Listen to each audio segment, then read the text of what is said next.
Hello everyone, my name is Juan Ospina and I am a postdoctoral researcher at the Center for Advanced Power Systems at Florida State University working in the Decisions and Secure Systems Lab. Today I'm going to be presenting a demonstration of how we can use real-time co-simulation environments to evaluate the impact of cyber attacks, more specifically time delay attacks in cyber-physical energy systems. The title of the presentation is Trustworthy Cyber-Physical Energy Systems, Time Delay Attacks in a Real-Time Co-Simulation Environment. Let's jump right in. Before understanding what are cyber-physical energy systems, we need to first understand how modern electric power systems are facilitating the integration of modern electronic devices such as intelligent controllers, real-time measurement devices, and other technologies such as distributed energy resources or DERs. Some of the advantages that these technologies bring to the table are related to the security, efficiency, stability, and reliability of the EPS. The integration of these components is transforming the old passive EPS into cyber-physical energy systems that integrate information and communication technologies with operational technology and physical devices.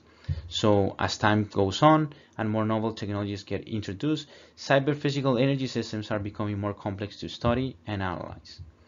In essence, testing and evaluating the performance and operation of these systems is challenging.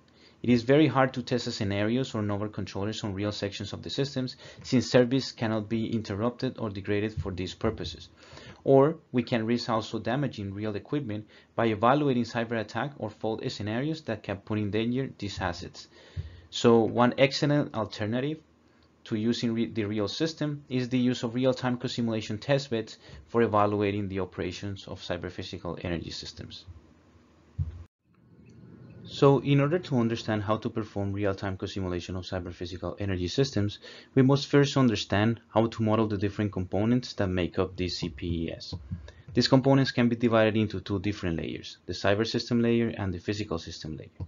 In the cyber system layer, we find all the devices related to the information and operational technologies, so in other words, the communication network. Here we find components such as hubs, modems, routers, and switches, and also we need to define the corresponding communication protocols used by these devices. In electric power systems, the most commonly used communication protocols are IEC 61850, DMP3, and Modbus. In our case, we're going to use the DMP3 communication protocol. On the other hand, the physical system layer is where we find the models related to the physical components of the cyber-physical energy system. These are the transmission and distribution lines, inverters, PV panels, energy storage devices, and sensors and actuators that exist in the physical domain of the system. We can model this layer using offline simulation, which is either slower or faster than real-time, or in a real-time environment. The main advantage of real-time simulation is that real hardware components can be interfaced with the simulated environment and they will not notice the difference with a real system. It is as close as we can get to the real world.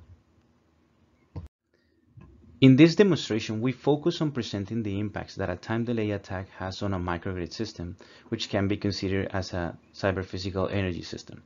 In essence, a time delay attack can be generally considered as a data availability attack where attackers try to destabilize a compromised cyber-physical energy system by delaying either the measurements or the control commands coming from or going to the physical layer of the CPS. We can see this clearly on the figure seen on the right, where we can observe the mathematical formulation of a generic CPS and how an attacker can alter the measurements Y or controls U by delaying them by D time steps. The formulation presented on the left shows us how the time delay attack can be represented mathematically, where FD represents the time delay function generated by the attack, SR represents the compromised signal, which can be either U or Y, and D represents the corresponding time value by which the affected signal is delayed. In this slide, we can observe the experimental setup used to evaluate the impact of a time delay attack in a microgrid system.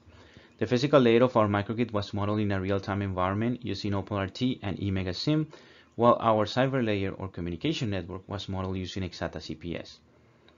The physical layer of the microgrid is composed by a generator rated at 1 megawatt, a lithium-ion energy storage rated at 100 kilowatt and 100 kilowatt hours, a shed of a load L1, which is the load that the controller needs to shed to avoid frequency stability problems when islanding, and two other non-controllable loads L2 and L3. On the other hand, the cyber layer of the microgrid was modeled where all the devices except the microgrid controller were modeled as the MP3 outstation, while the microgrid controller was modeled as the MP3 master. In this case, we present two attack scenarios, where in the first scenario, a 2-second time delay attack is launched to delay the frequency measurements coming from the shareable load to the microgrid controller at the time when the microgrid eye lands from the main grid. In the graph seen on the right, we can observe the impact that this time delay attack has on the system. As observed, when no attack exists, the microgrid sheds the load L1 due to insufficient generation, but when the time delay attack occurs, this shedding action is delayed, which in turn causes the frequency to drop to around 58.5 Hz. In the second scenario, which is the one that we are going to show with more details in the demo video, we demonstrate how a sustained time delay attack of 30 seconds can be catastrophic when launched in a vulnerable microgrid system. So without further ado, let's jump into the demo video. Let's start with the demonstration. Here you can observe the OPLRT models designed in Simulink. The real-time simulation will run with 50 microseconds timestamp, so let's first talk about the physical models. Here you can observe the microgrid models are under the physical model block and the DMP3 interface connections that are connected to the communication network model in Exata CPS. Inside the physical model block, you can observe all the physical components that make up the microgrid. We have the connection to the main grid, load 2 and load 3, and the shareable load that the main controller needs to shed when eye landing from the main grid. We also have the energy storage and the generator. On the left side, you can see the master controller with a function that is designed to shed the load when the received frequency from the outstation goes below 58.5 Hz, and the outstation that is providing the frequency measurements to the master controller. Going one step back, we can see the blocks needed to interface the physical models with the DMP3 communication nodes that are in turn interfaced with the nodes modeling the communication emulation software Exata CPS.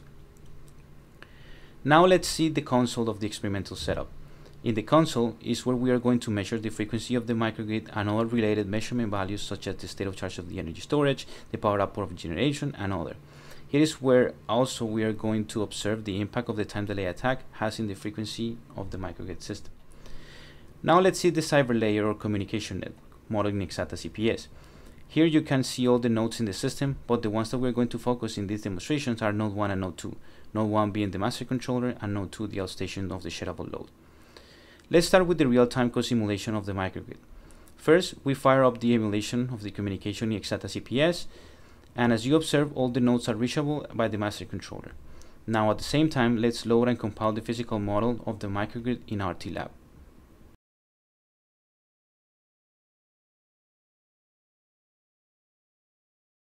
After the loading and compiling of the model is completed, we can execute the model. At this time, the real-time co-simulation is running, and we have started to see data being exchanged by the DMP3 outstation and the master devices.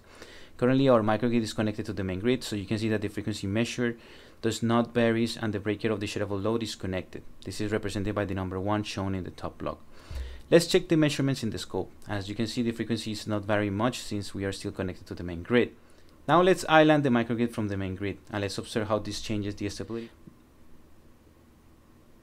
As you can see, now the frequency fluctuates more, and we can see it in more detail using the scope. It is important to mention that in order to show the impact of the time delay attack in our running real-time system, we designed the experiment in a way that the main controller will shed the load only when the frequency goes below a certain threshold, in our case 59.3 Hz, and will reconnect it when the frequency goes back to nominal 60 Hz.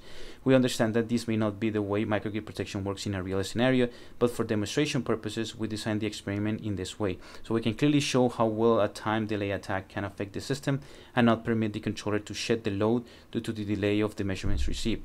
That is why you see the frequency of the system fluctuating, and this is because of the shareable load being connected and disconnected of the respective thresholds. Now we can launch the time delay attack from the cyber layer of the Exata CPS, so we can go to attacks, modify packets, and load the 30 seconds time delay attack. Now we can just wait for the right timing to execute the time delay attack. The right timing will be when the frequency is going down, thus the shareable load is still connected, but the frequency measurement have not reached the shedding threshold. So we launch the time delay attack, and you can clearly see how the frequency keeps going down, and the microgrid has been compromised to the point that damage to the equipment in the system could exist. The microgrid will need to go offline, and the microgrid users will experiment a blackout.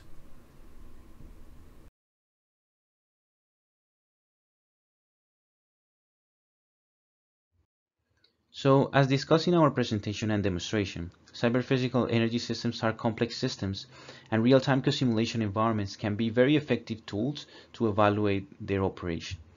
In essence, real-time co-simulation testbeds allowed us to evaluate cross-layer impacts of different cyber and physical attacks, and this is something that we wanted to demonstrate during this demonstration.